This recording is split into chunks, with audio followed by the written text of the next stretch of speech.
Yeah, Keith Goodrich here, turning product owner at Mastercam, and our team, Team 24, is in charge of all things turning. So that includes everything from lathe on up to mill turn, your full-blown 5-axis dual spindle multi-stream machines.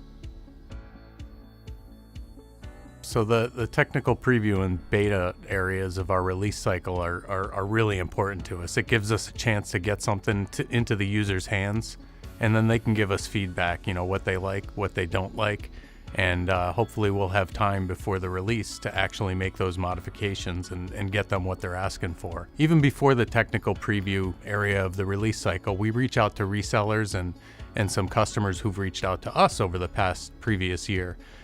We talk about what their needs are for the year coming up, and we give them a glimpse of, this is what we're thinking for this release cycle. How would you feel about something like that? And it's a really iterative process going back and forth with customers, resellers, all kinds of different stakeholders. 2, maybe 3 years ago, we started working on work support components for Mastercam mill turn. We introduced steady rest last year, but there's so many people out there that have more than one steady rest. You get longer machines, you need to support those long work pieces. For Mastercam 2023, we really opened up the steady rest to support multiple tandem steady rests mounted on one block that move together, and also multiple independent steady rests that can have their own set of axes and move around the machine on their own.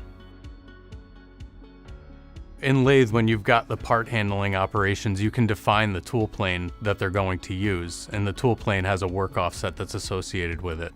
We've given users the ability in mill turn to set an active tool plane before creating their part handling operations.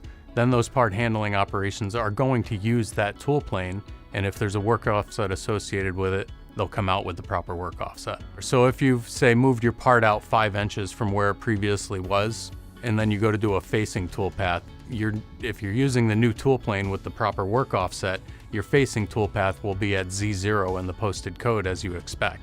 It won't be 5 inches from where your previous work offset was. It's just a general quality of life improvement that people have been asking for a while. If you're gripping the part in the right spindle with your steady rest, and you want to be 5 inches in from the front of the part, you'd like to see that 5-inch value in the posted code. It's not referencing the left spindle as you're working on the right. You want to be able to assign the proper spindle to the steady rest operations where you're going to use them.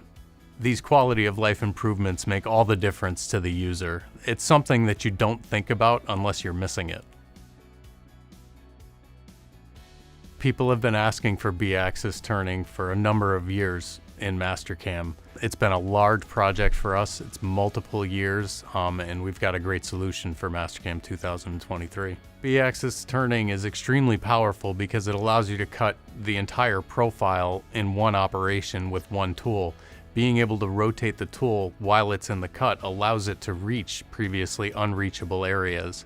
You'd have to come in with a second tool and another entire operation and then deal with blending the operations together. It would just make a mess of your surface finish.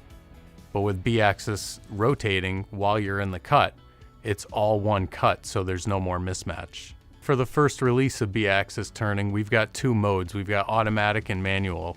Automatic is just like it sounds. You pick your contour, you pick your tool, and Mastercam's going to give you a good tool path, and it's going to reach as much of the contour as physically possible within the tool angle limits that you've defined. Manual mode allows the users to define as many tool axis control lines as they want to control the orientation of the tool along the cut. If you know that you want to start at 90 degrees and then just rotate 10 degrees by the time you're at the end of the cut, 2 tool axis control lines is all that you'll need to get that done. One of the most rewarding things that I've experienced is when you're in that technical preview or beta cycle and people are asking for new functionality to the new stuff that you've already given them, it shows us that they're excited about it, they're in there, they're using it, and they want more of what we've given them. So we're already hard at work for the next release on some good enhancements for it. We take all feedback extremely seriously. We look at it together as a team and we decide on which items to act. And often when we do act on items, we'll find that original user and reach out to them and ask them, hey, we've acted on your feedback. What do you think about it? So that really closes the circle, and it's a great feeling for us. And I've got to assume it's an even better feeling for the user to know that they're helping shape Mastercam. This is Mastercam 2023.